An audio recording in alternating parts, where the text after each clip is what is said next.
On our 3-year anniversary, my girlfriend posted a TikTok humiliating me in front of her friends, saying you were just my practice husband. My friends are permanent. She ditched me after to party with them. I didn't argue or beg her to stay. I just ended her practice and walked out completely.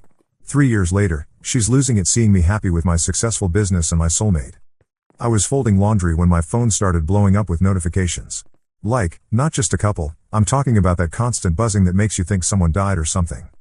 So I grabbed my phone and saw all these tags on TikTok and Instagram. My girlfriend Sarah had posted this video and apparently tagged me in it. I opened it up and, man, I still get this weird feeling in my stomach thinking about it. It was her and her 3 best friends at some brunch place. The caption was 3 years with my practice husband today. And in the video, she's literally pointing the camera at a picture of us on her phone while her friends are laughing. Then she flips it back to herself and goes, "You guys know he was just practice, right? Like, you're my permanent people. He's just, until I figure out what I actually want." Her friends are dying laughing. One of them, I think it was Jessica, goes, "Oh my, does he know he's the trial run?" And Sarah just shrugs and makes this face like oops. I watched it probably 5 times trying to process what I was seeing. We'd been together for 3 years. 3 years. We'd talked about moving in together. I'd met her parents multiple times. Her mom literally asked me last month when I was going to propose. The worst part? It had like 50,000 views already. People from our college were commenting. My coworkers follow her. My sister had already texted me asking what the heck was going on. I called her. Of course it went straight to voicemail. So I texted, "We need to talk about that video." She texted back like an hour later, "It's just a joke, babe. You're being dramatic." Dramatic? Right. I drove to her apartment, which, by the way, I helped her move into. I'd painted her bathroom and assembled half her furniture. When I got there, she was getting ready to go out. Hair curled, makeup done, wearing this dress I bought her for Valentine's Day. "Oh hey," she said when I walked in with my key. "I'm going out with the girls in like 20 minutes. Sarah, we need to talk about that video." She barely looked at me while she put on earrings. "I knew you'd be weird about it.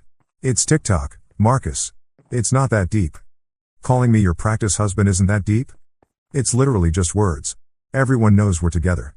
I sat down on her couch, the one where we'd watched Netflix probably 1,000 times. "Do you actually see a future with me?" That's when she finally turned around, and she had this look on her face like I was asking her to solve calculus. I mean, I don't know? We're 25, Marcus. Who thinks about forever at 25? People who've been together for 3 years usually have some idea. She rolled her eyes. Actually rolled her eyes. "Look, can we do this later? The girls are waiting for me and we made these reservations weeks ago." Sarah. What? On our anniversary, you posted a video calling me practice to thousands of strangers, and now you want to go party with your friends instead of talking about it. She grabbed her purse and checked her phone. "You're making this into such a big thing. It's one video. Get over it." That's the moment something just clicked off inside me. Not like angry clicking off. More like when you finally understand a math problem you've been struggling with. Everything just made sense suddenly. "You're right," I said. She looked surprised. "I am?" "Yeah. Practice is over." I took her spare key off my keychain and put it on her counter. Then I took my key to replace off my keys and left it next to hers. "What are you doing?" "Ending the practice round." I grabbed the hoodie I'd left there from her bedroom chair. "Good luck with whatever comes next." "Marcus, wait, are you seriously? Have fun with your friends." I left. Just like that. No big speech, no yelling, no begging her to delete the video or take it back. I got in my car and drove home. She called me 17 times that night. 17. I know because I counted. I didn't answer any of them. The next morning I had like 8 text messages from her. "Marcus, this is ridiculous, call me back, you're being a baby about this, fine, ignore me, then I can't believe you're throwing away 3 years over a stupid video, Marcus, seriously, are you really going to let your pride ruin us?" Whatever, I guess I know where I stand. I screenshot all of them and sent them to my best friend Tyler. He just texted back, "Bro." The thing is, I wasn't even that heartbroken at first. I was more relieved? Like when you finally admit to yourself that a job sucks and you quit. Sure, it's scary, but also you can breathe again. About a week later, Sarah showed up at my apartment. She'd been crying, you could tell because her makeup was all smudged. "Can we please talk?" she said when I opened the door. I let her in because, I don't know, 3 years of habit I guess. "I deleted the video," she said immediately. "Okay. And I'm sorry. I didn't think about how it would make you feel." I sat down across from her. "Sarah, what do you want from me?" "I want us to work this out. I want us to be okay." "Why?" She looked confused. "What do you mean why?" I mean, if I was just practice, why do you want me back? I told you, that was just a joke. You know I didn't mean it like that. How did you mean it? She was quiet for a long time. Then she said, I don't know. I was just being stupid with my friends. Do you love me? Of course I love you. Do you see us getting married someday? Another long pause. Maybe. I mean, possibly. We're still figuring things out. Sarah, I'm 25. I'm not looking for maybe. I'm not interested in being someone's placeholder while they figure out what they actually want. She started crying then. Real crying, not the cute kind. So that's it? You're just going to throw us away? You threw us away when you decided I was practice. I said I was sorry. I know. And I believe you. But sorry doesn't fix this. She left after that. For about 2 months, she'd text me every few weeks. Missing you, or saw something that reminded me of you, stuff like that. I never responded. Then I heard through mutual friends that she was dating some guy from her work. Good for her, honestly. I hope she was happy. That was 3 years ago. I'm not going to lie and say my life immediately became amazing after we broke up. The first few months were pretty rough. I felt like I was starting over completely. But I also felt like I could actually breathe for the first time in years. I've been working at this marketing company since college, just kind of coasting through life. After Sarah and I broke up, I started putting more energy into work. Then I realized I actually had ideas about how things could be done better. So I started staying late, volunteering for projects, actually caring about what I was doing. About a year after the breakup, my boss asked if I wanted to help start a new division focusing on social media strategy for small businesses. It was scary because it meant more responsibility and longer hours, but it also meant more money and actually doing work I cared about. That's where I met Emma. She was a freelance graphic designer we hired for a client project. The first time we had a meeting, she brought these incredibly detailed mock-ups and had already researched the client's competitors. I remember thinking, oh, this is what it's like to work with someone who actually cares about what they're doing. We worked together for about 6 months before I finally got the nerve to ask her out. And by ask her out, I mean I awkwardly said, would you maybe want to get dinner sometime? Not for work. Just dinner. She laughed and said, I thought you'd never ask. Emma is. I don't know how to describe her without sounding like a greeting card. She's just solid. Like, when she says she's going to do something, she does it. When she's upset about something, she tells you instead of posting cryptic Instagram stories. When she's happy, you know it. When she loves you, you feel it. We've been together for 2 years now. Last month, I asked her to move in with me. She said yes immediately, then spent the next hour making lists of how we'd split expenses and chores. Because that's who she is, practical and honest and thinking about how to make things actually work. The business took off faster than any of us expected. We started with maybe 10 clients, and now we're at like 60. I hired 3 full-time employees last year. Emma does most of our design work now. We bought a house together 6 months ago. Nothing huge, but it's ours. I love my life. Like, genuinely love it. I wake up excited about work. I come home excited to see Emma. We're planning a trip to Ireland next year. She wants to get a dog. I want to propose to her, but I'm waiting until after we get settled in the house. Point is, things are good. Really, really good. Which brings me to last week. I was at Starbucks grabbing coffee before a client meeting when I heard someone say my name. I turned around and there was Jessica, one of Sarah's friends from the TikTok video. Marcus. Oh my, hi. Hey, Jessica. I was polite but not like, thrilled to see her. How are you? You look good. Different. I'm good. How are you? I'm great, it's been forever. Are you still with? What was her name? The designer girl? Emma. Yeah, we're still together. That's so nice. Sarah said you guys seemed really happy. That caught me off guard. Sarah said that? Jessica got this weird look on her face. Oh. Yeah. She follows you on Instagram. Both of you, actually. I did not know that. I don't really pay attention to who follows me. Is she doing okay? I asked, because it seemed like the polite thing to say. Jessica hesitated. She's fine. She's been dating this guy Trevor for like a year and a half now. Good for her. Yeah, he's nice. He's in finance. Makes good money.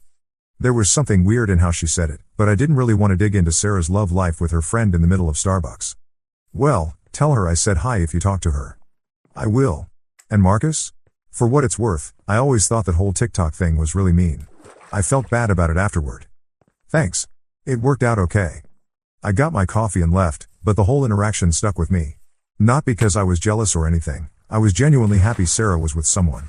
But something about how Jessica talked about it seemed off. When I got home that night, I mentioned it to Emma. Isn't that the girl who called you a practice husband? Emma asked. She was making dinner and didn't look up from chopping vegetables. Yeah, that's the one. Weird that she follows us on social media. Right? I had no idea. Emma shrugged. People are nosy. Probably just wants to see how you're doing. That weekend, Emma and I went to this food truck festival downtown. We were taking pictures because Emma wanted to document all the different types of tacos we tried. She's adorable like that. I posted a few on Instagram, just normal stuff.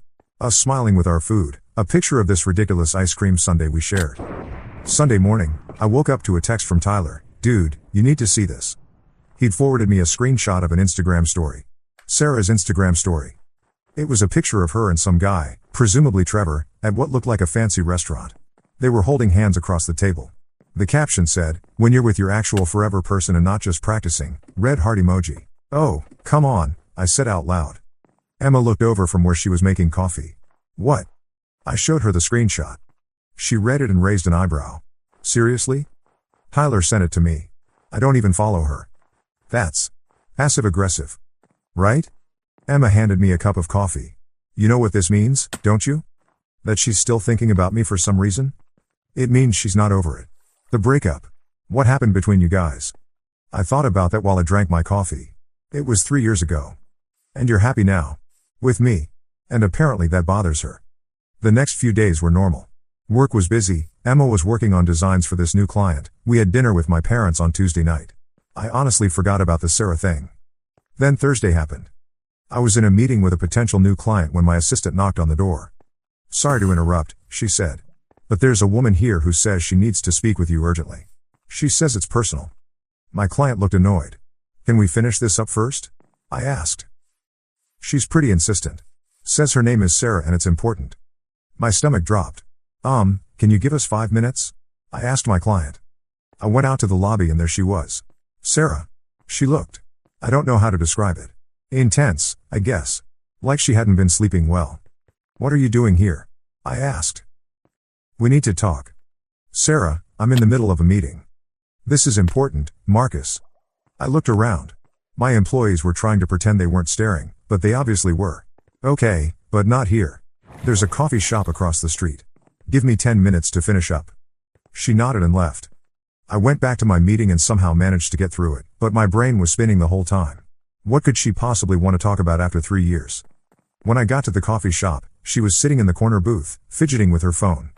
Okay, I said, sitting across from her. What's going on? I saw your Instagram. Which part? The food truck thing. With Emma. I waited for her to continue. You look really happy. I am really happy. She was quiet for a minute. Then she said, I made a mistake. Which mistake? Breaking up with you. Letting you go. All of it. I felt like someone had punched me in the stomach. Sarah. No, let me say this. I've been thinking about it for months. Years, actually. That whole thing with the TikTok video, I was being stupid. I was showing off for my friends and I hurt you and I've regretted it ever since. You've been with Trevor for 1.5 years. I know. And he's fine. He's nice. He treats me well. But he's not you. I rubbed my face with my hands. Sarah, what are you asking me? I'm asking if there's any chance we could try again. Are you breaking up with Trevor? Not yet. I wanted to talk to you first. To see if there was a possibility. So you want me to be your backup plan again? No. God, no. That's not what I'm saying. That's exactly what you're saying. You want to know if I'll take you back before you end things with your current boyfriend. She started crying. I miss you. I miss us. I know I messed up, but people make mistakes, right? People get second chances? Some people do. What about us? I looked at her sitting there, crying in this coffee shop, asking me to blow up my entire life to give her another chance.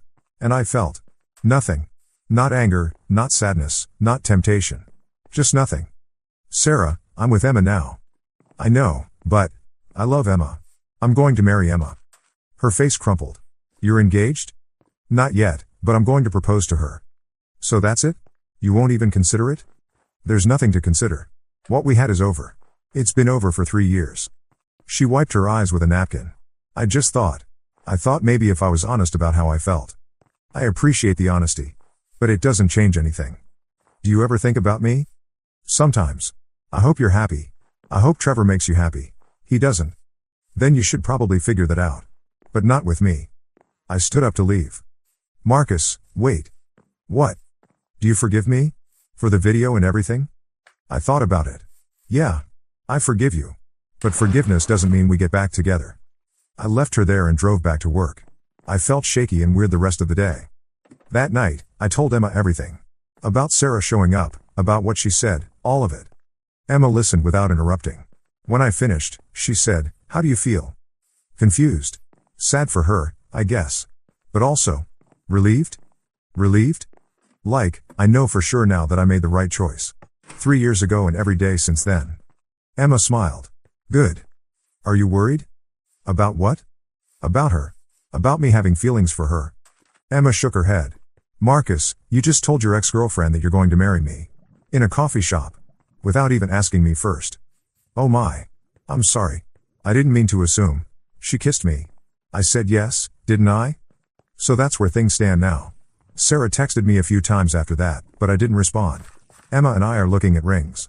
The business is doing better than ever. Yesterday, Tyler sent me another screenshot. Sarah had posted on Facebook about being newly single and ready for a fresh start. I showed it to Emma. She just shrugged and said, "Good for her." And you know what? I agree. Good for her. I hope she finds whatever she's looking for. I hope she finds someone who makes her happy. But I also hope she stops looking for it in people who have already moved on. 3 years ago, Sarah called me her practice husband. She was right about one thing, I was practice. Practice for being the kind of partner Emma deserves. Practice for building something real with someone who wants to build it with me. The difference is, practice is over now. This is the real thing.